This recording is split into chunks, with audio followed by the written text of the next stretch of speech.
சித்தாந்த கழகத்தின் வாயிலாக ஒவ்வொரு வாரமும் சுவாமியினுடைய பலவிதமான நிகழ்வுகளை, அவருடைய அற்புதங்களை திருவிளையாடல் புராணம் என்னும் தலைப்பில் சிந்தித்து வருகிறோம். 17 படலம் முடிஞ்சிருச்சு அப்படி இப்படிமா. ஒவ்வொரு விதமான படலங்கள் இவ்வளவு நாளா பார்த்துட்டு வரோம். இது வரைக்கும் நம்ம பார்த்ததுல எல்லாமே சுவாமி சாட்சாத் எம்பெருமான் சோமசுந்தர கடவுளாக மதுரையினுடைய மாப்பிள்ளையாக வீற்றிருந்து தானே அரசாட்சி புரிந்து, அதுக்கப்புறம் வீரபாண்டியன் பிறந்து உக்ரபாண்டியன், அதுக்கப்புறம் வீரபாண்டியன் வாரிசெல்லாம் வந்து அதெல்லாம் பார்த்தோம். போன வாரம் மாணிக்கா விட்டுற படலத்தோட நிறைவு முடிஞ்சது இல்லையா? இந்த வாரம்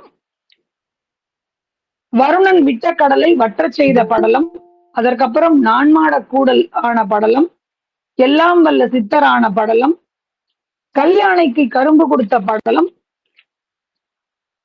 யானை எய்த படலம். இந்த 5 படலங்களையும் பற்றி நாம் பார்ப்போம். நாயன்மார்களை பார்க்கும்போது, அதாவது திருவிளையாடல் புராணத்தையும் நாயன்மார்களுடைய வாழ்க்கை வரலாறையும் பார்க்கும்போது சுவாமி நாயன்மார்கள் கிட்டதான் ரொம்ப சோதிச்சிருக்காரு. ரொம்ப சோதிச்சிருக்காரு. ஒவ்வொருத்தர் நாயன்மாரையும் போட்டு எடுத்திருக்காரு. சும்மா சொல்லக்கூடாதுங்க. நாயன்மார்கள் 63 பேரும் சும்மா எல்லாம் வந்துடல. பேருக்கு நமசிவாயே சொல்லிலாம் அந்த வரிசையில இடம் பிடிக்கல. மோஸ்ட் டஃபஸ்ட் காம்படிஷன், மேக்சிமம் சோதனைன்னா அவங்களுக்கு எல்லாம் கொடுத்திருக்காரு.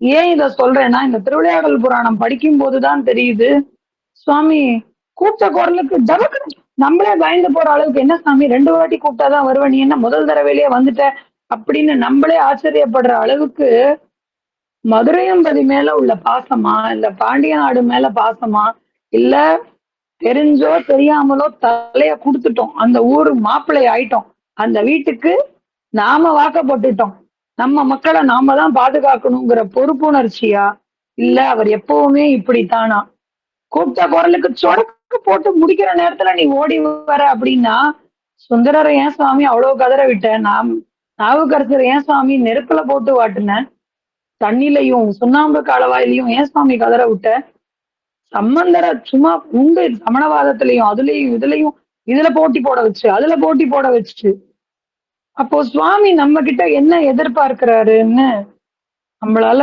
சிற்றறிவுக்கு எட்டிய வரை நம்மளால அதை யூகிக்க முடியல. ஆனா ஒண்ணு, இன்கிரீடியன்ஸ் தெரிஞ்சாதான் சாப்பிடுவோம்னு எல்லா டிஷ்ஷுக்கும் நம்மளால கிளம்ப முடியாது. ஒரு சில டிஷ்ஷுக்கு இன்கிரீடியன்ஸ் தெரியவே வேணாம். ஆயில போட்டா ரொம்ப சுவையா இருக்கா, சூப்பரா இருக்கா, அவ்வளவுதாங்க, நல்லா இருக்கு, செம்மையா இருக்கு, சூப்பரா இருக்கு, அதை ரசிச்சு எப்படி சாப்பிடுவோமோ அந்த மாதிரி சிவானுபவம், சிவானுபூதி, சிவலீலா என்ன பேர்ல வேணாலும் சொல்லலாங்க. இந்த எம்பெருமானினுடைய திருவடியில் அந்த அந்த திருவிளையாடல், அவருடைய அந்த திருவடி கொடுக்கிற கருணை காரணமே தெரியல, ரொம்ப அழகா இருக்கு, ரொம்ப அழகா இருக்கு. ஒரு சில விஷயங்கள் எல்லாம் படிக்கும் போது ரொம்ப ஆச்சரியமா இருக்கு. இந்த இடத்துல எல்லாம் நம்ம நடந்திருக்கோம். அந்த மதுரையம்பதியில அந்த வீதி, அந்த தெருவுல, அந்த இடத்துல மதுரையில சுத்தாத தெரு பாக்கி இல்ல. இங்க இதெல்லாம் நடந்திருக்கா, இங்க ஒரு பையன் சொன்னது இல்லையா ஊர்ல, இவ்வளவு பெருமையை வச்சுக்கிட்டா மதுரையை இப்படி பண்ணி வச்சிருக்கீங்கன்னு வருத்தப்படுற அளவுக்கு இன்னைக்கு எப்படியோ ஆயிடுச்சு. நடந்து அடி அடியா அளந்திருக்காரு மதுரைய. அவர் பாதம் படாத இடமே இல்லைங்கிற அளவுக்கு மதுரையில சுவாமி சுத்தி வந்திருக்காரு. இப்போ 2-3 நாளா புட்டு திருநாள் உற்சவம் நடந்துட்டு இருக்கு. பிறகு விட்டுற லீலை, சுவாமி பிட்டுக்கு மண் சுமந்தது, நிறைய பரியாக்குனது, ஆக்சுவலா அது அத்தனையுமே மாணிக்க வாசகருக்காக பண்ணுனது. ஆவணி மாதம் புட்டு திருநாள் அத்தனையும் 10 நாள் உற்சவமும் மாணிக்க வாசகருக்காகவே வந்து செஞ்சது. ஒரே ஒருத்தருக்காக தான் இவ்வளவும் செய்யறாரு.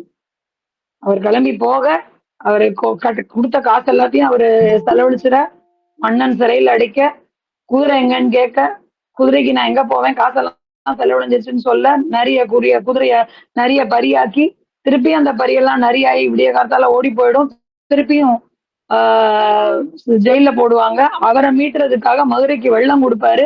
அந்த வெள்ளத்தை அடிக்கிறதுக்காக பிட்டுக்கு மண் சுமந்த கூலி ஆளா வருவாரு. ஆக இது அத்தனையும் மன்னிச்சுக்கோங்க, இது அத்தனையும் மாணிக்க வாசகருக்காக வந்தது.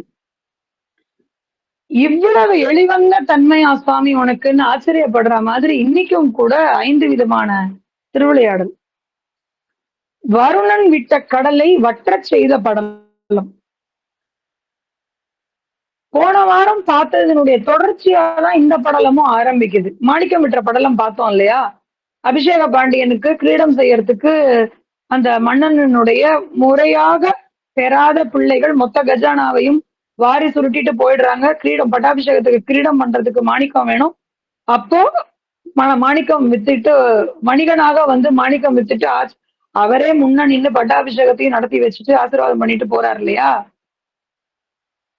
இத ஒட்டிதான் இந்த படலம் ஆரம்பிக்குது. அபிஷேக பாண்டியனுக்கு பட்டாபிஷேகம் ஆயாச்சு, ராஜ்யாபிஷேகம் ஆயாச்சு.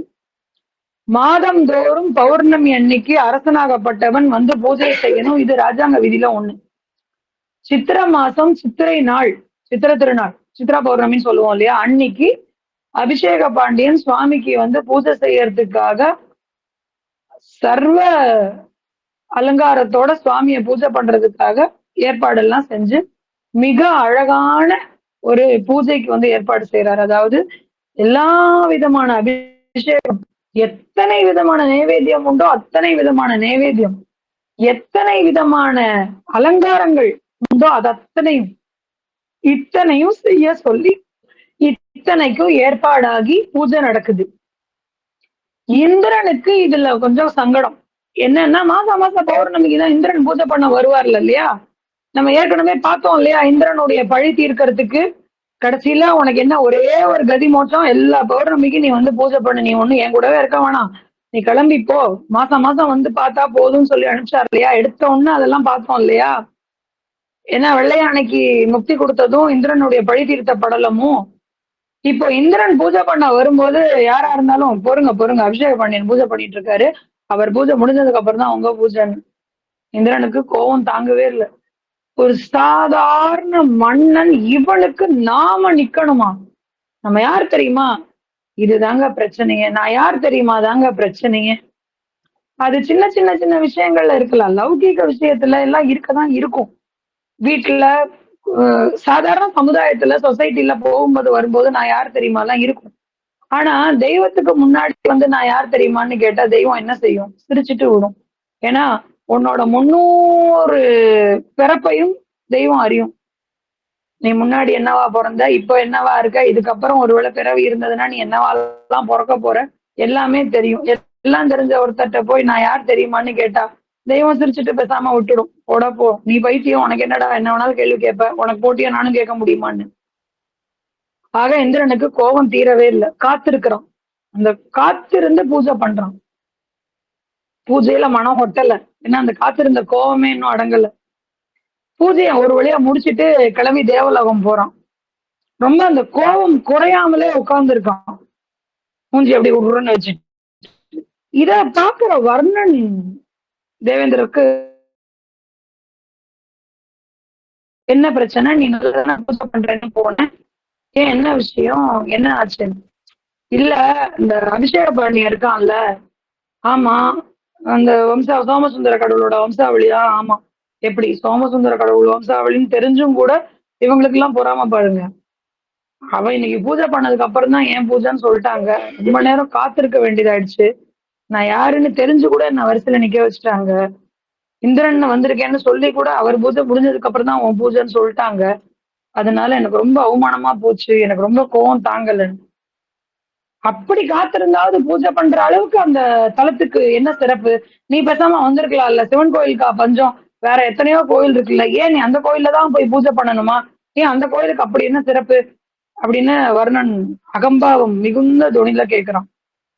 அப்போ இந்திரன் தனக்கு நடந்தது எல்லாத்தையும் சொல்றான். அந்த முதல்ல இந்திரன் பழி தீர்த்த படலம், வெள்ளை யானைக்கு சாபம் நிவர்த்தி செஞ்ச படலம், அது எல்லாத்தையும் சொல்லிட்டு விருத்தாசுரனை கொண்ட பாவத்தை போக்கிக்கிறதுக்காக நான் மதுரைக்கு போனேன் இல்லையா, அங்க சுவாமியே நான் சிவலிங்கம்மா இந்த இடத்துல இருக்கேன், பூஜை பண்ணு, உன்னுடைய பழி போகும்னு சொன்னார் இல்லையா, அப்படின்னு சொல்லி அதுல இருந்து நான் எல்லா பௌர்ணமிக்கும் நான் விடாம போய் பூஜை பண்ணிட்டு வரேன் அப்படின்னு சொல்லி இந்த கதையெல்லாம் வர்ணன் கிட்டக்க சொல்றான். அப்ப வர்ணன் கேக்குறான், என்னுடைய தீராத வயிற்று வலியை தீர்ப்பாரான்னு கேக்குறான். இந்திரன் சொல்றான், லோகத்தினுடைய அத்தனை பிரச்சனையுமே தீர்க்கிறவரால போயும் போய் உன்னோட வயிற்று வலியை தீர்க்க முடியாதா? நல்லா கேட்டப்போ, நீ ஒண்ணு பண்ணு, நீயும் போய் அவர்கிட்ட கேளு, எனக்கு எத்தனை உபகாரம் பண்றார், காத்திருந்தேன் அவ்வளவுதானே தவிர உதவின்னு கேட்டா அவரை தவிர வேற யாரால அனுகிரகம் செய்ய முடியும்? அதுவும் குழந்தைகள் தனக்கு ஏதாவது ஒண்ணுன்னா அவர்கிட்ட தானே போய் நிக்கணும், நீ போய் கேளு அப்படின்னு. சரி ரொம்ப சந்தோஷம்னு சொல்லிட்டு வர்ணன் வரான். ஆனா அந்த வர்ணனுக்கு கொஞ்சம்னா கொஞ்சம் கூட கர்வமும் ஆணவமும் குறையவே இல்லை. இவரோ இந்த ஊருக்கு மாப்பிள்ளையா வந்து அப்படியே ஆட்சி செய்யறேன்னு சொல்லிட்டு எதேதோ சொல்லி சுத்தி வர்றாரு. தெய்வம் பூமிக்கு இறங்கிடுச்சு, அதாவது சொரூப நிலையை விட்டு தடத்த நிலைக்கு வந்துடுச்சு. இப்பட்ட போய் நம்ம என்ன கெஞ்சுறது? நம்ம ஒண்ணு பண்ணலாம், மிரட்டி பணிய வச்சு பார்க்கலாம். புத்தி போகுது பாத்தீங்களா? இந்த மாதிரிலாம் புத்தி வேலை செய்யும். கர்மா ரொம்ப தன்னுடைய வேலையை தீவிரமா காட்டணும்னு நினைக்கும் போது புத்தி இப்படியெல்லாம் தான் வேலை செய்யும். மிரட்டியே கொஞ்சம் வேலை வாங்கி பார்ப்போமே அப்படின்னு சொல்லி 7 கடல் நீரையும் பொங்க செய்து மதுரைய வெள்ளக்காடா, அதாவது மழையே இல்லை, நேரா ஊருக்குள்ள சுனாமி பூந்த மாதிரி கடல் நீர் ஊரை ஃபுல்லா சூழ்ந்துடுச்சு. தத்தளிக்கிறாங்க. மதுரை மூழ்கிடுங்கிற அளவுக்கு அபாயம். எல்லாரும் வந்து இறைவனார்கிட்ட கெஞ்சி வேண்டுறாங்க. சுவாமிக்கு தெரியுமா என்ன நடக்கும்னு? தன்னுடைய சடையிலிருந்து 4 மேகங்களை ஏவி விடுறாராம். சுவாமி தலைக்குள்ள என்னெல்லாம் வச்சிருக்காரு பாருங்க. நம்ம எல்லாம் ஹேர்பின் கிளிப் எல்லாம் குத்திட்டு வருவோம். இந்த இந்த இந்த கட்டுக்கம்பியை இந்த ஜடாமுடியை அடக்கிறதுக்கு நம்ம என்னெல்லாமோ கிளிப் எல்லாம் யூஸ் பண்ணா, அவர் அவருடைய விரி சடையில என்னெல்லாம் வச்சிருக்காரு பாருங்க, மேகங்கள்லாம் வச்சிருக்காராம். தன்னுடைய விரிசடையிலிருந்து மேகங்கள் 4 அனுப்புறார். நீங்க போய் என்ன பண்றீங்க, ஒட்டுமொத்த கடல் நீரையும் அப்படி உறிஞ்சு கொண்டு வந்து என் இடத்துக்கு வந்துடுறீங்க அப்படின்னு கட்டளையிடுறார். சுவாமியினுடைய கட்டளையை சிறமேற்கொண்டு கிளம்பி போய் அந்த மேகங்கள் என்ன பண்ணுது, எல்லாத்தையும் உறிஞ்சிடுது. ஏன் வர்ணனுக்கு இந்த கோபம் அப்படின்னா, இந்திரன் ஏத்தி விட்டுருக்கான். இந்திரனுக்கு ஒரு கோபம், நம்ம மட்டும்தான் அனுபவிக்கணுமா எப்ப பார்த்தாலும், அதாவது எப்ப பாரு சண்டை போட்டு நம்ம மட்டும்தான் திட்டு வாங்கணுமா? இவனும் கொஞ்சம் சாமி கிட்ட திட்டு வாங்கிக்கட்டுமே. நீ வேணா உனக்கு தெம்பு இருந்தா திறமை இருந்தா நீ வேணா சோதிச்சு பாரு அவரன்னு ஏத்தி விட்டு அனுப்பி விட்டதே இந்திரன் தான். இப்ப வர்ணனுக்கு என்ன செய்யறதுன்னு தெரியல. கோபம் இன்னும் அடங்கல. இப்போ கடல் நீர் வட்டிடுச்சு. மதுரைக்கு வந்த ஆபத்து நீங்கியது. எல்லாரும் போய் இதுக்காகவே திருப்பி இன்னொருக்கா சிறப்பு பூஜை பண்றாங்க. இதுதான் வருணன் விட்ட கடலை வற்ற செய்த படலம். இப்படிப்பட்ட அவமானத்துக்கு அப்புறம் வருணன் சும்மா இருப்பானா? அவனால கையும் காலையும் வச்சு சும்மாவே இருக்க முடியல. அடுத்ததா என்ன பண்றான்னா, அதை விளக்குறதுக்கு தான் நான்மாட கூடல் ஆன படலம் அடுத்த திருவிளையாடல். என்ன அப்படின்னா, வருணன் இப்போ 7 மேகங்களையும் கூப்பிடுறாராம். இப்போ கடல் தண்ணி தானே ஊருக்குள்ள வந்துச்சு.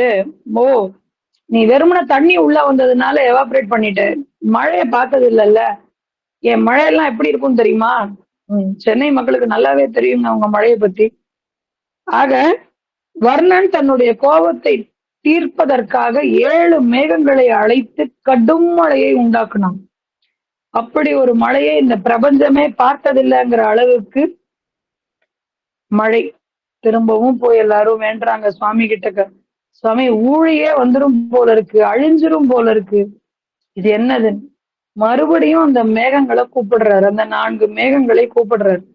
அந்த 4 மேகங்களையும் கூப்பிட்டு நீங்க என்ன பண்றீங்க, மதுரையில 4 திசையிலும் கூரை மாதிரி மாடம் சொல்லுவோம் இல்லையா, மாட விளக்கு மாட கோவில்னு சொல்லுவோம் இல்லையா, இப்படி இருந்து அதுக்கு கீழே இப்படி வர்ற, அதாவது தனக்கு வர்றதை எதையுமே மேல வந்து விழாம தடுக்கிறது. ஆக அந்த மாதிரி ஊரை தடுத்து காப்பாத்துறதுக்கு கட்டளை இடுறார். 4 மேகங்களும் 4 மாடங்களாக மதுரையை சுற்றி போர்வை போற்றிய மாதிரி அப்படி அரணா அப்படி நிக்கிது. மழையெல்லாம் மதுரை, அதாவது அந்த பாண்டிய நாட்டை சுற்றி உள்ள காட்டு பகுதி, வேற தள்ளி இருக்கிற கடல் பகுதி, பாறை பகுதியில எல்லாம் விழுகுதான் மழை. மதுரையில மட்டும் ஒரு சொட்டு மழை இல்ல. அதனால அந்த மேகங்கள் 4 பக்கமும் மாடமாக நின்று காப்பாற்றியதால் மறுபடியும் ஜனங்கள் எல்லாரும் போய் சோமசுந்தர கடவுளை வேண்டி மகிழ்ச்சியை தெரிவித்து பூஜை பண்ணி கொண்டாடுறாங்க. இதுதான் நான்மாட கூடல் ஆன படலம் மதுரைக்கு. இப்ப வர்ணனுக்கு ரொம்ப அவமானமா போச்சு. ரொம்ப சங்கடப்பட்டு சரி இதுக்கு மேல நமக்கு வேலையெல்லாம் தாங்காது. அவ்வளவுதான். வர்ணன் தன்னுடைய மொத்த பலத்தையும் இழந்துட்டான். 7 மேகங்களை திரட்டி கொண்டு வந்து மழை பெய்ய வச்சான். இந்த 7 மேகங்கள்னு சொல்லும்போது இந்த 7 மேகங்களோட பேர் தேடுனேன். ஆக்சுவலா 7 மேகங்களை விட நிறைய பேர் கிடைக்குது. கார்மேகம், மஞ்சு, முகில், கொண்டல், கொன்மு, தளி, பம்மு இதெல்லாம் மேகங்கள். மழைக்கு இன்னும் நிறைய வகைகள் இருக்கு. இந்த மாதிரி வர்ணனுக்கு ரொம்ப அவமானப்பட்டதுனால சரி இதுக்கு மேல சுவாமி கிட்டக்க வச்சுக்க கூடாதுன்னு சொல்லி சுவாமி கிட்ட போய் அழுதுட்டு நிக்கிறான். சுவாமிக்கு தெரியுமே, என்னப்பா சாமி நான் ஏதோ தெரியாம பண்ணிட்டேன். டே டே டே கதையே விடாதீங்கடா, எல்லாம் தெரிஞ்சுதான் பண்ணீங்க, பலிச்சா பாப்போன்னு பண்ணீங்க, பலிக்கல வந்து இப்போ நிக்கிற. இதே ஒருவேளை நான் ஃப்ரீயா விட்டு சரி இப்போ அழிஞ்சா அழிஞ்சிட்டு போகுதுன்னா நீ இருமாப்பா சிரிச்சிருப்ப, தோல் தட்டி சிரிச்சிருப்ப, பாத்தியா அப்படின்னு. பாட்சா பலிக்கல, அதனால சுவாமி தெரியாம பண்ணிட்டு எல்லாம் தெரிஞ்சுதான் பண்ணேன், அகம்பாவம் குறையவே இல்லை, அதனாலதான் நானும் போனா போதுன்னு விட்டேன். ஆனாலும் என்ன இருந்தாலும் தேவர்கள் இல்லையா, உங்களை தண்டிச்சுட்டா இயற்கையினுடைய சிருஷ்டி முறையில மாற்றம் வந்துடும். அதை நான் ஒத்துக்கவே முடியாது. அதனால பரவாயில்ல பரவாயில்லன்னு சொல்லி போனா போகுது போய் தொல்லன்னு விடுறாரு சுவாமி. மன்னிச்சுட்டேன், ஆனா இதுக்கப்புறம் ஒழுங்காரு, எங்க பெய்யணுமோ அங்கதான் பெய்யணும். தேவையே இல்லாத விவசாயம் பண்ற கரெக்டா சாகுபடி நேரத்துல பேஞ்சு கெடுக்கிறது, எப்ப பெய்யணுமோ அப்ப பெய்யாம காய வைக்கிறது, இதெல்லாம் பண்ணக்கூடாதுன்னு சொல்லி நல்லா மண்டையில 4 கொட்டு கொட்டுற மாதிரி அறிவுரை சொல்லி நல்லபடியா அனுப்பி வைக்கிறார். இதுக்கப்புறம் மதுரை பாண்டிய நாட்டுக்கு என்னால எந்த ஆபத்தும் வராது அப்படிங்கிற உத்தரவாதத்தோடு வருணன் பாண்டிய நாட்டை விட்டு அகல்கிறான்.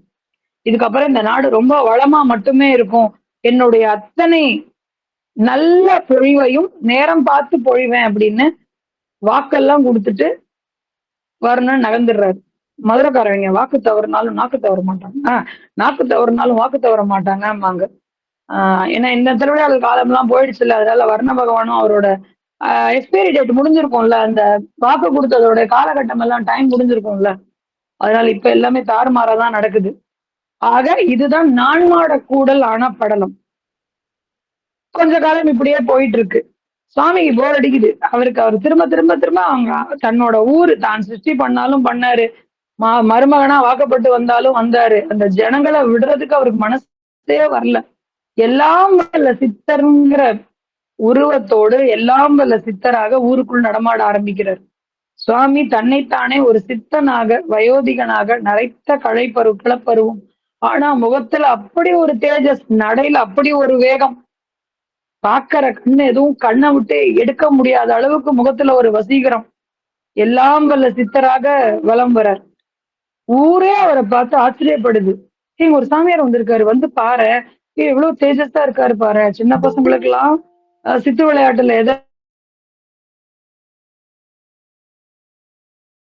பிடிக்கும்ல, திடீர்னு விளையாட்டு பசங்களுக்கு லீவு கொடுக்கறது, வயோதிகனை பார்த்தா அவனை இளமையா மாத்துறது, பெண்களை எல்லாம் இன்னும் கொஞ்சம் அழகா மாத்துறது, கருப்பா இருக்கிறவங்களை வெளுப்பா மாத்துறது. பாருங்க, ஃபேர் அண்ட் லவ்லியே இல்லாம இதெல்லாம் பண்ணிருக்காரு. ரொம்ப வருஷமா ஒரே ஒரு பொய்ய மட்டுமே சொல்லி ஏமாத்திட்டு இருக்கிற one and only company Fair and Lovely தான்.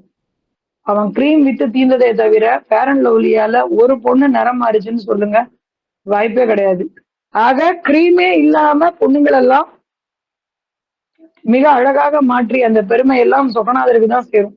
கருப்பா இருக்கிற பொண்ணு எல்லாத்தையும் வெளுப்பா மாத்தினாராம், கொஞ்சம் சுமாரா இருக்கிற பொண்ணை பேரழகியா மாத்தினாராம், அழகா இருக்கிற பொண்ணை இன்னும் அழகா மாத்தினாராம்.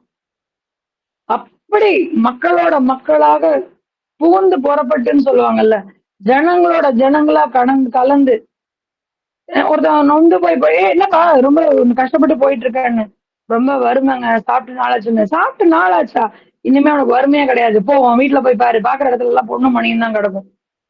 இப்படி எல்லா இடத்துலயும் இந்த செய்தி கொஞ்சம் கொஞ்சம் கொஞ்சமா மன்னனுக்கு வரைக்கும் பரவுது. என்னப்பா நாட்டுல எல்லாம் நல்லா நடக்குதான்னு கேட்பாங்க இல்லையா மன்னன். மாதமும் மாறி மழை பெய்கிறதா அமைச்சரேன்னு கேட்கும்போது, மழையெல்லாம் நல்லா பெய்யுது மன்னா, எல்லாம் வல்ல சித்தர்ங்கிற ஒரு பேர்ல ஒருத்தர் வந்து இருக்காரு, பார்க்க வயசானவர் மாதிரி இருக்காரு. ஆனா அவருடைய தேஜஸும் அவருடைய நடையும் அவருடைய வேகமும் விவேகமும் எல்லாரையும் பிரமிக்க வைக்குது. பக்கத்திலே நெருங்க முடியல. காந்தின்னு சொல்லுவாங்க. காந்தி த தி இல்ல, காந்தி ஒளின்னு அர்த்தம், தேஜஸ் பொருந்தியன்னு அர்த்தம். அவருடைய முக வசீகரம், அந்த தேக காந்தி அப்படியே நூத்துக்கணக்கான மக்களை தன் பக்கம் இழுக்குது. அவர் எங்க இருக்காரோ அவரை சுத்தி கூட்டமா நிக்கிறாங்க. யார் என்ன கேட்டாலும் செஞ்சு தராரு. வயித்த வலியா ஒரு தொட்டு தடவுறாரு, போ சரியா போச்சு போ. பா ஒத்த தலைவலி ரொம்ப நாளக்கா, இங்க வா ஒத்த தலைவலியா, இனிமே அதெல்லாம் இருக்காது. நெத்திக்கு திருநீர் வச்சு விடுறாரு, ஒத்த தலைவலி சரியா போயிடுது. கூன் விழுந்து நடக்கிறான் ஒருத்தன், முதுகுல ஓங்கி ஒரு அடி, என்ன குனிஞ்சே நடக்கிறான், போ நிமிந்து நடப்போ அப்படின்னு விரட்டி விடுறாரு. அவன் பார்த்தா நிமிந்து குச்சியெல்லாம் தூக்கி போட்டுட்டு அவன் ஜெட் ஸ்பீட்ல நடக்க ஆரம்பிச்சிடுறான்.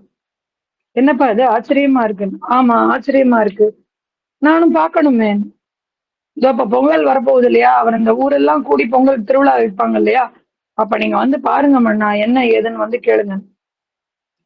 பொங்கல் திருநாள் ஊரே கூடி வைகை ஆற்றங்கரையிலே மிக சிறப்பாக பொங்கலுக்காக ஜனங்கள் எல்லாம் கூடி சந்தோஷமா பொங்கல் வைக்கிறாங்க.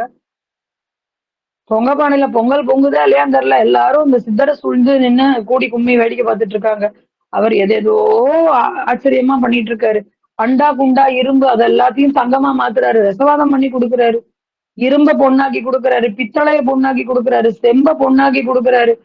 ஊர்ல இருக்கிற இழுப்பச்சட்டில இருந்து கரண்டில இருந்து தட்டு தாம்பளத்தெல்லாம் தூக்கிட்டு ஜனங்க ஓடி வருதுங்க. என்னடா எல்லாத்தையும் பொண்ணாக்குனா எதுல சோறு வடிக்கலாங்கிற அந்த மூளை எல்லாம் இல்ல. எல்லாத்தையும் பொண்ணா, அவர் எல்லாத்தையும் பொண்ணா மாத்துறாரு. அவர் தொட்டா பொண்ணாயிடுது. எல்லாத்தையும் பொண்ணா மாத்தி வச்சுப்போம், தங்க பாத்திரத்திலேயே சமைப்போம், தங்க பாத்திரத்திலேயே ரசம் வைப்போம், குழம்பு வைப்போம்னு எல்லாத்தையும் தூக்கிட்டு வருதுங்க ஊர் ஜனங்கள்லாம். அவரா சளைக்காம எல்லாருக்கும் அனுகிரகம் பண்றாரு, யாருக்கும் எந்த குறையுமே வைக்கல. இந்த கூட்டத்தை விலக்கிட்டு மன்னன் வரான். பரபரப்பாயிடுது அந்த இடமே, மன்னன் வராருன்னு. அபிஷேக பாண்டியன் வந்து நிக்கிறாரு. முகத்துல அப்படியே ஒரு தேஜஸ், எங்கேயோ பார்த்த மாதிரியே இருக்கு. இருக்கும்ல, என்ன இருந்தாலும் அந்த ஈர்ப்பு இருக்கதானே செய்யும். இந்த அபிஷேக பாண்டியனுக்கு கொஞ்சம், அதாவது விதி அப்படிதான் வேலை செய்யும் சில சமயம். தன்னையும் அறியாமல் கர்வம் தலைக்கேற இந்த ஆளை கொஞ்சம் சோதிச்சு பார்க்கணுங்கிற எண்ணம் வந்துருது. இவரா நாமளான்னு பாத்துருவோம். ஜனங்க ராஜா பின்னாடி சுத்துவாங்க நியாயம், ஒரு சாமியார் மாதிரி இருக்காரு. ஒரு சாதாரண ஒரு காவி வெட்டி ஒரு முழம் துண்டை இடுப்புல கட்டிட்டு இவருக்கு இத்தனை ஜனங்களா? நீ யாரு? உன் ஊர் எது? உன் சொந்த பந்தம் எல்லாம் எங்க இருக்காங்க? உனக்கு குடும்பம் எல்லாம் இருக்கா? குழந்தைகள்லாம் இருக்கா? நீ எங்க இருந்து வர? வரிசையா கேக்குறான் அபிஷேக பாண்டியன். சாமி சிரிக்கிறாரு. என் ஊர் வாரணாசி, ஆனா நான் எங்க வேணாலும் இருப்பேன். எனக்கு இந்த ஊர் ரொம்ப பிடிச்சிருக்கு, அதனாலதான் இங்க வந்து இருக்கேன் இப்போ. எனக்கு கல்யாணம் ஆனது, ஆன மாதிரியும் ஆயிடுச்சுன்னா ஆயிடுச்சுன்னு எடுத்துக்கலாம், ஆகலைன்னா ஆகலைன்னு எடுத்துக்கலாம். அவர்கிட்ட போய் கேட்டா அவர் வேற என்ன சொல்லுவாரு? ஆச்சுன்னு நம்பினா ஆச்சு, ஆகலைன்னு நம்பினா ஆகல. பிள்ளைங்க உலகமே என் பிள்ளைங்க தான். ஆனாலும் எனக்குன்னு பிள்ளைங்க இருக்காங்களான்னு கேட்டா பிள்ளைங்க இருக்காங்க. அவங்க மட்டும்தான் உன் பிள்ளைங்களானா இல்ல, இந்த அண்ட பேரண்டமே என் பிள்ளைங்க தான், எல்லாமே எனக்கு என் பிள்ளைங்க தான். நான் எங்க வேணாலும் இருப்பேன். உலகத்திலேயே பெரிய வீடு என் வீடுதான். சொந்தம்னா தனிப்பட்ட முறையில யாரையும் சொல்ல முடியாது. ஒரே ஒருத்தி என் உடம்புல பாதியை வாங்கிட்டு உட்கார்ந்துருக்கா. அவளை மட்டும்தான் சொந்தம்னு சொல்ல முடியும். மத்தபடி எல்லாருமே எல்லாருக்கும் நான் சொந்தம். எனக்கு சொந்தம் இருக்கான்னு தெரியாது, ஆனா எல்லாரும் என்ன சொந்தம் கொண்டாடுவாங்க. நானும் சரிப்பா நம்மள தானே சொந்தம் தானே கொண்டாடுறாங்கன்னு விட்டுடுறது. மத்தபடி எனக்குன்னு பெருசா எதுவும் இல்ல. பாண்டிய மன்னனுக்கு மண்டை கிறுகிறுத்து வருது. ஐயோ இந்த ஆள்கிட்ட நம்ம என்ன கேட்டோம், இந்த ஆள் என்ன சொல்றாரு, ஐயோ என் கேள்வி புரிஞ்சுதா இல்லையா, நான் என்ன கேட்டேன் நீ என்ன சொல்ற? அதான்ப்பா நீ கேட்டதுக்கு எல்லாம் சொல்லிட்டேன், எனக்குன்னு எதுவும் கிடையாது, ஆக மொத்தம் உனக்குன்னு ஒண்ணும் கிடையாது, பஞ்ச பராரி. ஆமா, ஆனா ஏதோ சித்து வேலையெல்லாம் கத்து வச்சுக்கிட்டு மந்திர மாந்திரிக வேலையெல்லாம் கத்து வச்சுட்டு ஊரை ஏமாத்திட்டு இருக்க. ஆமா, ஊரை ஏமாத்தல, என்னால எந்த பாதிப்பும் யாருக்கும் வரல. வேணா உனக்கு ஏதாவது வேணும்னா கேளு நான் தரேன். நீ எனக்கு தெரியா? உனக்கு கையிலயே ஒண்ணும் இல்ல, நீயே பஞ்ச பராரி, நீ எனக்கு தெரியா? நான் யார் தெரியுமா? அதுதான் தெரியுமே, கிரீடம் வைக்கவே வழி இல்லாம நான் தானே மாணிக்கம் கொடுத்தேன் மனசுக்குள்ள நினைக்கிறேன். ஏண்டா உனக்கு கிரீடத்துக்கே மாணிக்க கல்லுக்கு வழி இல்ல, நான் கொண்டு வந்து கொடுத்த கல்லுல தான் கிரீடம் வச்சுட்டு திரியிற, என்கிட்டயே வந்து நான் யாருன்னு கேக்குறியா? உனக்கு திறமை இருந்தாவனா நீ என்ன சோதிச்சுக்கோ. இப்படி மன்னன் சுத்தி முத்தி பாக்குறான். அங்க ஒரு மண்டபம் தெரியுது. அந்த மண்டப தூணுல 4 கல் யானைகள் தாங்கக்கூடிய மண்டபம் தெரியுது. பொங்கல்னால அங்க அங்க அப்படி கட்டு கட்டா கரும்ப வந்து குமிச்சு வச்சிட்டு இருக்காங்க. அதுல ஒரு கரும்பு ரொம்ப முரட்டுத்தனமா வளமான நல்ல சதப்பு கரும்பு நல்லா அடர்த்தியா இருக்கு. ஒரு பையன் அந்த கட்டுல இருந்து அந்த கரும்பை உருவத்துக்கு முயற்சி பண்ணிட்டு இருக்கான். அந்த கரும்பு இவருக்கு மன்னன் கண்ணுல படுது. சேவகர்களை விட்டு அந்த கரும்பை தூக்கிட்டு வாங்க. அந்த கரும்பை கொண்டு வந்து இவர்கிட்ட கொடுத்து இந்த கல் யானைய இந்த கரும்பை சாப்பிட சொல்லுது. இவ்வளவுதானா? நான் கூட நீ ஏதோ பெருசா சோதிக்க போறேன்னு நினைச்சேன். அந்த கல் யானையை ஒரு தட்டு தட்டி இந்தா இதை சாப்பிடுன்னு சொன்ன உடனே அந்த கல் யானைக்கு உயிர் வந்து அந்த கல் யானை அந்த கரும்பை ஒரே வாயில தின்னு முடிச்சிடுது. கிராமத்துல எல்லாம் ஒரு பழமொழி சொல்லுவாங்க, கொள்ளிக்கட்டை எடுத்து தலையை சொரிஞ்சுக்கிறதான்னு கேட்பாங்க. அவசரத்துல ஏதாவது ஒரு காரியத்தை செஞ்சுட்டா. இப்ப அபிஷேக பாண்டியனுக்கு அந்த நிலைமை தான். அந்த வந்த யானை ஒரே ஒரு கரும்பை மட்டும் சாப்பிட்டுட்டு அப்படியே மறைஞ்சு போறதுக்கு சுவாமி என்ன அவ்வளவு இதுவா இவ்வளவு தூரம் திமிராணி கேள்வி கேட்டதுக்கு உனக்கு ஒரு பாடம் சொல்லி தராம அவர் விட்டுருவாரா? அந்த யானைக்கு மதம் தலைக்கு ஏறிடுச்சு. தூக்கி போட்டு மிதிச்சு துவம்சம் பண்ணுது பாக்குறவங்க எல்லாம். அந்த ஊரையே சும்மா கதி கலங்க வச்சிருச்சு அந்த யானை. மன்னன் ஓடுறான் அரண்மனைக்கு. ரொம்ப பாதுகாப்பா இவ்வளவு வீராவேசம் பேசினவன் மன்னன் பத்திரமா அரண்மனைக்குள்ள போயிட்டான். என்ன பண்றதுன்னு தெரியல. அமைச்சர்கள் மந்திரிகள் எல்லாரும் சொல்றாங்க, மன்னா இது சரியில்லை, தப்பா உணர்ந்து அவர்கிட்ட போய் மன்னிப்பு கேட்டுருங்க. என் ஊருக்கு ஊரே ஒரு பக்கம் நிக்குதுன்னா ஊரோட ஒத்து வாழ்ங்கிறது நமக்கு பெரியவங்க சொல்லி வச்சிருக்காங்க. ஏதோ ஒரு திறமை இருக்க போய் தான் எல்லாரும் அவர்கிட்ட போய் நிக்கிறாங்க. நம்ம போய் மன்னிப்பு கேட்கலாம், நம்ம பண்ணது தப்பு. சரின்னு சொல்லி அபிஷேக பாண்டியன் காலில் வந்து விழறான். சரி சரி போனா போது அந்த யானையை நானே அடக்குறேன், எனக்கு அட்டாளை மண்டபம் வேணும்னு கேக்குறாரு. நான் அந்த அட்டாளை மண்டபத்துக்கு விளக்கம் தேடினேன், கிடைக்கல. அடுத்த வாரத்துக்குள்ள எனக்கு விளக்கம் கிடைச்சிச்சுன்னா நான் உங்களுக்கு அதை பகிர்ந்துக்கிறேன் ஞாபகமா. 8 தூண்கள் இருக்கக்கூடிய மண்டபம்னு மட்டும்தான் கிடைச்சது. அதுக்கு மேல எதுவும் விவரம் கிடைக்கல.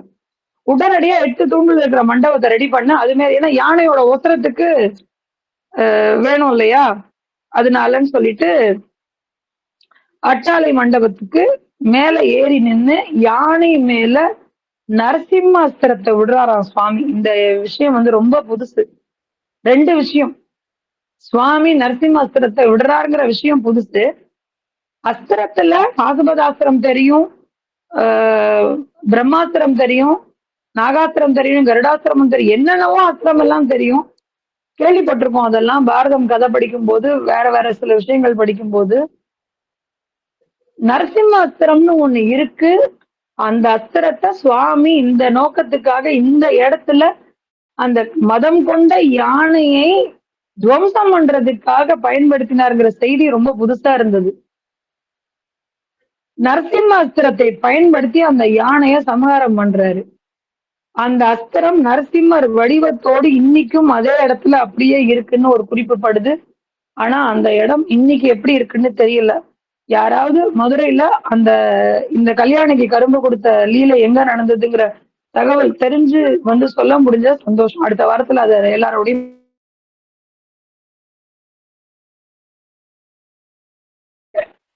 இப்படியாக சுவாமி வந்து அபிஷேக பாண்டியனுக்கு அனுகிரகம் பண்றார். அதை பார்த்து அபிஷேக பாண்டியனுக்கு ரொம்ப சந்தோஷம். தன் தவறை உணர்ந்து மன்னிப்பு கேட்கிறார். எடுத்து ஆற தழுவி வந்தது யாருன்னு புரிய வைக்கிறாரு. எப்பா நான் தான் சுவாமி, நீங்களா வந்து விளையாடுனதுன்னு. ஆமா, என் ஊர்ல என் மண்ணுல நான் விளையாடாம யார் விளையாடுவான், எனக்கு போதும் சுவாமி. சரி உனக்கு என்ன வேணும்? எல்லார்கிட்டயும் எல்லாத்தையும் கேட்டேன், உனக்கு மட்டும் எதுவுமே கேட்டுக்கலையேன். எல்லாமே எனக்கு இருக்கு, எனக்கு புத்திர பாக்கியம் தான் இல்ல, அவ்வளவுதானே. ஓ உனக்கு புள்ள பிறக்கும்னு சொல்லி அனுப்புறாரு. அபிஷேக பாண்டியனுக்கு மிக அழகாக விக்கிரமன் என்னும் ஆண் குழந்தை பிறக்குது. அந்த விக்கிரம பாண்டியன் மிக சிறப்பாக அரசாட்சி செய்கிறான். இது வந்து கல்யாணிக்கு கரும்பு கொடுத்த படலத்துல இதோட முடியுது. அடுத்ததா யானை எய்த படலம். இப்போ விக்கிரம பாண்டியன் பட்டத்துக்கு வந்தாச்சு. அபிஷேக பாண்டியன் முக்தி நிலை வீடு பேரு அடைஞ்சாச்சு.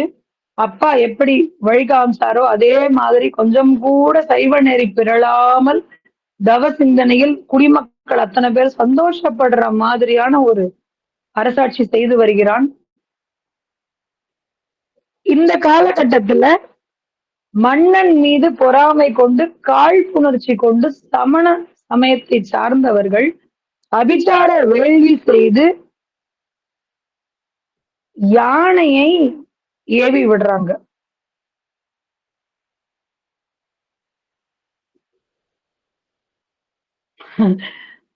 ஆக்சுவலா என்ன மன்னிச்சுக்கணும், இங்கேயும் யானை அங்கேயும் யானைங்கிறதுனால எனக்கு டக்குன்னு இந்த யானையோட நரசிம்மாஸ்திரத்தை நான் முதல்லயே சொல்லிட்டேன். அங்க மதம் கொண்ட யானையை அவர் அடக்கிடுறாரு, தன்னுடைய அருளாலே அடக்கிடுறாரு. இங்கதான் நரசிம்மாஸ்திரம் பயன்பாட்டுக்கு வருது. ரெண்டுமே யானைங்கிறதுனால ஒரு சின்ன கன்ஃபியூஷன், மன்னிச்சுக்கணும். அபிச்சார ஹோமம் செய்து அந்த அபிச்சார வேள்வியிலிருந்து ஒரு மதம் கொண்ட யானையை மன்னனை கொல்வதற்காக சமணர்கள் அனுப்புறாங்க. மன்னனுக்கு என்ன செய்யறதுன்னு தெரியல, தெய்வத்துக்கிட்ட போய் முறையிடுறான். பயப்படாத நான் இருக்கேன்னு சொல்லி அந்த யானையை நரசிம்மாஸ்திரத்தால சம்ஹாரம் செய்யறார். அந்த யானை அலறி கொண்டு விழுந்தது. ஏன்னா இந்த படலமே இவ்வளவுதான், ரொம்ப குட்டி, ஒரு பேஜ்ல முடிஞ்சிடும் அந்த யானை எய்த படலம். இப்படியாக ஒவ்வொரு சூழ்நிலையிலையும், இக்கட்டான சூழ்நிலையிலையும் தன்னுடைய மக்களுக்கு எந்த ஒரு சின்ன கவலையோ குழப்பமோ ஆபத்தோ வந்தாலும் எல்லா விதத்திலும் நான் இருக்கேன்னு சொல்லி கூடவே யான் செய்யும் துருசுகளுக்கு உடனாயின்ல சுந்தரர் சொன்னாரு. அவர் சொன்ன காலம் பின்னாடியா இல்ல இது திருவிளையாடல் புராணம் நடந்தது அத்தனையும் எந்த காலகட்டம்னு நம்மளால உணர முடியல. ரொம்ப முன்னாடி போனா அது ரொம்ப முன்னாடி போகுது, பின்னாடி வந்தா ரொம்ப பின்னாடி வருது. அதனால இது காலகட்டத்துக்குள்ள வரையறுக்க முடியல. விஷயத்தை மட்டும் நம்ம எடுத்துக்கலாம். ஆக இந்த யானை எய்த படலத்தை விக்கிரம பாண்டியனை அழிப்பதற்காக சமணர்கள் ஏவிய அபிசார ஹோமத்தின் மூலமாக ஏவிய யானையை நரசிம்மாஸ்திரத்தின் மூலமாக வதம் செய்கிறார் அப்படிங்கிறதோட இந்த படலம் நிறைவுக்கு வருது. இது வரைக்கும் இந்த 5 படலம் வரைக்கும் இன்னைக்கு பார்க்கலாம்னு சொல்லி இதை மட்டும் நான் இன்னைக்கு சிந்திச்சேன். வரும் வாரங்கள்ல இன்னும் எத்தனை விதமான லீலைகளை பண்றாருன்னு பார்ப்போம்.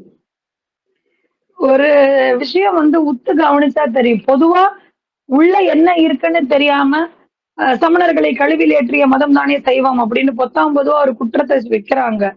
ஈ எறும்புக்கு கூட துன்பம் நினைக்க மாட்டோம், வாயில துணி கட்டிப்போன்னு சொல்றவங்க ஆட்களை கொல்வதற்கு முழுக்க முழுக்க மந்திரங்களை ஏவறதும், அவங்கள உயிரோட வச்சு எரிக்கிறதும், அவங்க இடத்துக்கு தீ வைக்கிறதும் செய்யறாங்க இல்லையா? அது ஏன் இவங்க கண்ணுக்கெல்லாம் தெரிய மாட்டேங்குதுன்னு தெரியல. குற்றம் சிறிதோ பெரிதோ, தெரிந்து மிதித்தாலும் தெரியாமல் மிதித்தாலும் கட்டெரும்புக்கு வலி என்னவோ ஒண்ணுதான். இது மேத்தா சொன்னது. மேத்தாவோட கவிதையில ஒரு மொத்த கவிதை தொகுப்புல இந்த ஒரு வரி வரும். ஆமா, கட்டெரும்பு நீங்கிறதுனால நீயோ நானோ அது அது பாவம் வழியில துடிச்சுதான் போகும். தமிழர்களை கழுவில் ஏற்றியத சைவம் செய்த ஆகப்பெரும் தவறுன்னு வாதத்தை வைக்கிறவங்க சமணர்கள் முழுக்க முழுக்க கொலை பாதகத்துக்கு அஞ்சாமல் நடந்துகிட்டாங்களே, அதை இவங்க ஏன் முன்வைக்க மாட்டாங்கிற கேள்வியை நாம தான் கேட்கணும். இவங்க யாரும் கேட்க மாட்டாங்க, நாம கேட்கலாம். ஏன்னா சுண்ணாம்பு கால்வாயில போடுறதுக்கு சமணர்களுக்கு எவ்வளவு துன்பம் கொடுக்க முடியுமோ அவ்வளவு கொடுத்தாங்க.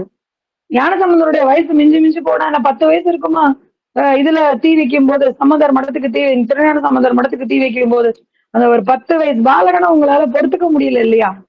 அப்ப உங்களுடைய ஆணவம், கண்மம், மாய எதுவுமே உங்களை விட்டு அகலல்ல. உங்களுடைய சமயம் தர்மத்தை போதிக்குதுங்கிறீங்க, அமைதியை போதிக்குதுங்கிறீங்க. மயில் பீலியால ரோடு அப்படி நம்ம தெருவை இப்படி தொடச்சிட்டேதான் நாங்க வருவோம். எது மேலயும் நீங்க எறும்புக்கெல்லாம் நல்லாதான் காட்டுறீங்க அன்ப. ஆனா சைவம்னு சொல்லியோ இல்ல சிவபெருமான்னு சொல்லிட்டாலோ அவர் மேல இருக்கிற கோபத்தை அவரை யாரெல்லாம் வெளிப்படுறாங்களோ அவங்க மேலேயும் காமிச்சிடுறாங்க. இதுக்கெல்லாம் தாங்க முடியாம தான் இவர்களுக்கு இதுதான் முடிவுன்னு அவங்களுடைய கர்ம வினைதான் அவங்களை அதை நோக்கி இழுத்து சென்றதை தவிர நாம யாரும் சைவர்கள் யாருமே அவங்கள அந்த அளவுக்கு போகணும்லாம் எதிர்பார்க்கவே இல்லை. இந்த இந்த ஒரு விஷயத்த பதியணும். அப்பப்ப நேரம் கிடைக்கும் போது பதிவு செஞ்சிடணும். ஏன்னா நிறைய பேருக்கு இந்த கேள்வி உண்டு, அன்பே சிவம்னா ஏன் இப்படின்னு. அன்பே சிவம்ங்கிறது அன்புக்கு தான் சிவம், அன்பு இல்லாத வம்புக்கு சிவம் இல்லை. அந்த சிவம் அப்ப கொஞ்சம் கடுமையா சேட்டை பண்ணா யாரா அம்மா அப்பாவே கண்டிக்கிறாங்க. சாதாரண மானுட ரூபத்துல இருக்கிற அம்மா அப்பாக்கே கோபம் வருது. உலகத்தை எந்த நேரமும் மேய்க்கி கொண்டிருக்கிற அந்த பரபிரமத்துக்கு கண்டிப்பு வேணும் இல்லையா? அதனால வாய்ப்பு கிடைக்கும் போது இந்த விஷயங்களை நாம பதிய வச்சிடணும். வான்முகில் வளாது பெய்க மலிவளம் சுரக்க மன்னன் கோன்முறை அரசு செய்க குறைவில்லாது உயிர்கள் வாழ நான் மறை அறங்கள் ஓங்க நற்றவம் வேள்வி மல்க மேன்மைகள் செய்வ நீதி விளங்குக உலகம் எல்லாம் ஆறிரு நடந்தோள் வாழ்க அறுமுகம் வாழ்க வெற்பை கூறு செய்த நிவியல் வாழ்க குக்குடம் வாழ்க செவ்வியல் ஏறிய மங்கை வாழ்க யானைதன் அணங்கு வாழ்க மாறில்லா வள்ளி வாழ்க வாழ்க சீரடியாரெல்லாம் திருச்சிற்றம்பலம் தென்னாடுடைய சிவனையை போற்றி எந்நாட்டவர்க்கும் இறைவா போற்றி.